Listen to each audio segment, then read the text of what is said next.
2019 nibwo ikipe y'abanyeshuri bari barangije cyangwa se bari barangije Stanford muri university yo muri California muri Amerika bakoze igisa nkaho ari igitangaza ari cyo cryptocurrency iri accessible no wango igera ku bantu bose ku ngeri zose binyuze muri telefone ngendanwa.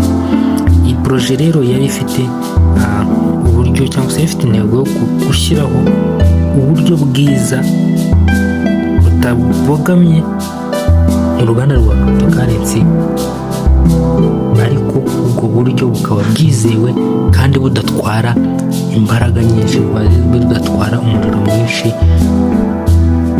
muri telefone cyangwa se mu gikoresho cya electronic runaka, kuko ubundi mu byari bisanzwe Bitcoin yakoreshaga imbaraga nyinshi cyangwa se umuriro mwinshi, kuko yakoreshaga ibyo bita hardware atwara umuriro mwinshi cyane tugeranyije na aho rero byaje igamije noneho gukemura cya kibazo cy'umuriro mwinshi, then yo ikazajya ikoresha umuriro muke kandi bikoreshejwe muri telefone ngendanwa.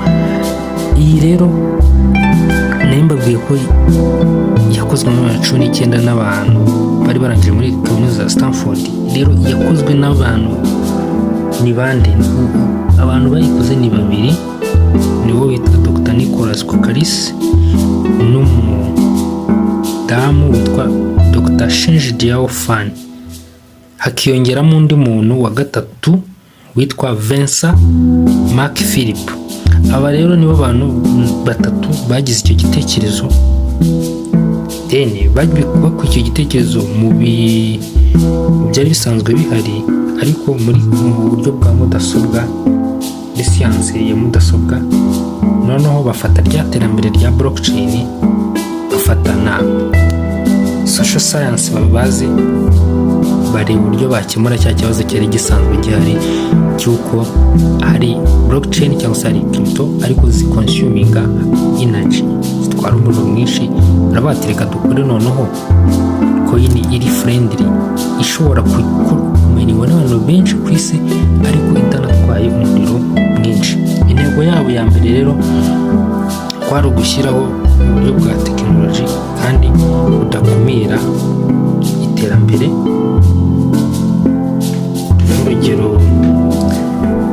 Urugero nka Bitcoin nababwiye ko yakonsumaga umuriro mwinshi, rero intego yabo kwari kuba bakora no vision, intumbero bafite mu wango no gukora cyangwa se no kwemerera ba bantu bamayininga kuba bamayininga coin, ariko bakamayininga bifashishije telefone ngendanwa, kuko Bitcoin yo yaje imayiningishwa mudasobwa zifite n'ibyo bita hardware ahenze ku buryo kuyimayininga imayiningwa n'umuntu ufite ubushobozi, ufite amafaranga. Ntabwo umuntu wese ubonetse wese amayininga Bitcoin, nta nubwo buri muntu wese ushobotse yamayiningaga Bitcoin, kuko byatwaraga umuriro, bitwara amafaranga yo kugura hardware, amakompiyuta n'ibindi.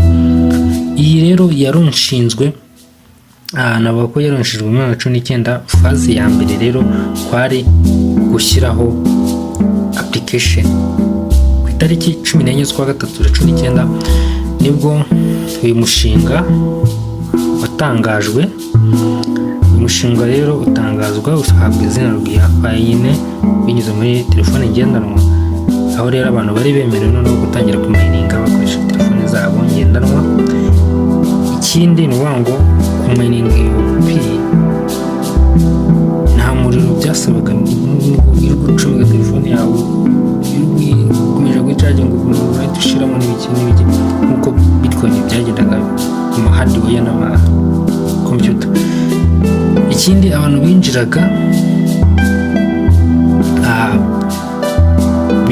bitabagoye kandi bagatanga umusanzu wo kuba bakora ibyo bita security cycle, bagenda batumira abantu, ukainvitinga umuntu ukamuha link, ukainvitinga ukabona commission n'ibindi. Ntabwo ko ari byo byakozwe ku munsi wa phase 1 yakozwe rero kuri icyo gihe. faze ya kabiri habaye ibyo bita destined yo yatangiye mu gihembwe mo hagati cya 2020. aha rero iyi faze navuga ko yari ukugira ngo noneho bagerageze barebe ya blockchain bubatse ni gute aba community member bashobora no gutangira kugerageza ya blockchain, then bakareba ko ese iri gukora neza, transactions zikorwa neza. Ibyo rero byabaye muri 2020 mu gihembwe mo hagati cy'umwaka, batangiza ibyo bita testnet, aho rero barafite intego yo ku testinga bakareba ko system cyangwa imikoranire bafitanye na Stellar protocol, nayabwiye ko bafitanye imikoranire na Stellar protocol. Transaction umuntu ushobora gufata P imwe nkayoreza umuntu bikatwara igihe gitoya, kandi uwo muntu nawe akayakira mu gihe gitoya bitacaginze fees iri hejuru. Ibyo byakozwe mu 2020 nka testnet. Ikindi agaciro, bijyanye n'agaciro ntabwo icyo gihe byakozwe kuko bari muri testnet. Faze ya gatatu rero yabaye mu 2021 mu kwa 12, aho habaye ibyo bita mainnet rero yabaye launched, ariko ibaho bagira ngo noneho bafate ya mainnet bayicamo ibice bibiri, bayicamo ibice cyitwa enclosed mainnet na open mainnet. Enclosed mainnet rero aha ni hamwe abantu bamenyereye bafataga pi zabo bakazohereza muri application n'indani batarinze bazijyana ku exchange, nicyo twita enclosed mainnet. Wangwa ndi muri application, ndi muri wallet, fashe pi yanjye yohereje wowe, icyo gihe iyo transaction dukoze ikorwa muri ibyo twita enclosed mainnet. Iyi rero faze ya gatatu niho muri bya bice bibiri bya mainnet hazamo icyo bita open mainnet. Open mainnet noneho yo ni mainnet noneho aho kugira ngo bikorerwe muri telefone mu ndani muri application, abantu babiri bafite wallet bari koherezanya, noneho umwe muri bo ashobora kuzivanaho akazohereza no ku rindi soko ryaristinze cyangwa se ryemeye irakuine yapi. Bivuze ko muri open mainnet ntabwo transaction zibera internally, ahubwo zishobora no kuba externally, zikaba zakorwa kujya gutradinga pizza uzivanye muri wallet zijyana kuri exchange runaka za Binance, Coinbase n'izindi. Ni iyo faze rero yo iracyari muri process, iri muri future nubwo iri muri faze gatatu, ariko iyi ngiyi ntabwo iragerwaho.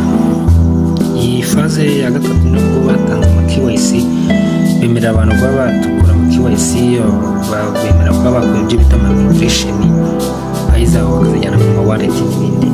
Ngiyo uko byagiye bigenda, banki yaje ntabwo ibintu by'ingenzi wamenyamo kuko ni mining igora muri telefone. Ikindi ikaba ari decentralized trust system, ikaba yizewe cyane. Ikindi ikaba ifite community iri hejuru. Imbogamizi iyi coin igenda ihura nazo cyangwa se mining ihura nazo nuko ikintu cya mbere ntabwo iraba nyine, ntabwo iraba listed, ntabwo irajya ku isoko. Ibi ni imbogamizi, hari abantu birirwa bategereje mu gihe izagera ku isoko, barategereje, harimo n'abarambaye gusa nabo kurambirwa, kuko icyiza kiratinda, ikintu cyiza kimara igihe, ntabwo ibintu byiza byihuta. Akantu bavuga ngo birya uwarambiwe yigendeye. Ubwo abarambiwe mwaragiye, bamwe mwarasibye papu, bamwe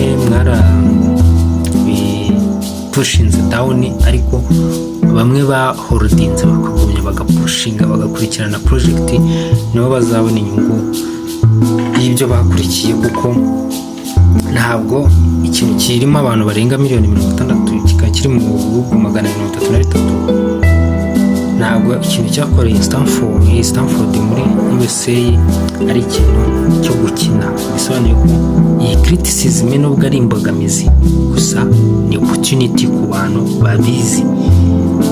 Navuga ko ari ibyo bintu, tinda kwa meneti n'ibindi, nicyo kintu cy'ingenzi cyaba nka criticism cyangwa se cyaba n'imbogamizi kuri uyu mushinga. Ubwo rero ubu muri 2024 status turi ubu wangu muri za faze nuko noza yarazamutse, abantu bariyongereye babaye benshi, ecosystem iraguka, yaba amasoko agenda za abashaka kujoininga abafatanya ibikorwa n'abandi.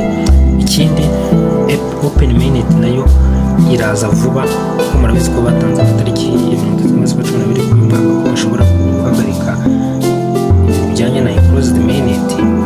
Ubwo rero bivuze ko open mainnet iri mu nzira, avuga ko rero Amateka navuga ko ariyo nzira ipi yanyuzemo kugira ngo umuntu utaruzi ko byagenze mpereye ku gihe yashingiwe kugeza ubu ngubu. Ubwo rero nizere ko musobanukiwe, nubwo gukora subscribe, sharing video kandi like kabisa zirakenera